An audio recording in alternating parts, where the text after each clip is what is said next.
How to delete all WhatsApp messages permanently. Hello everyone. In this video, I will show you how to delete all WhatsApp messages permanently.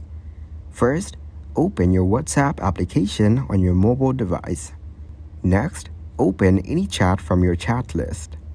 Now tap on the contact's name. Scroll down until you see the option that says Clear Chat. Go ahead and give it a tap. A confirmation message will pop up, asking if you're sure you want to clear the chat. This is just to make sure you don't accidentally delete any important messages. Tap on Clear All Messages to confirm. And there you have it. As you can see, all the messages in the chat have been removed.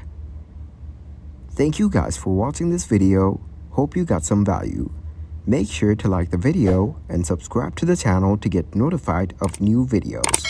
See you in the next one.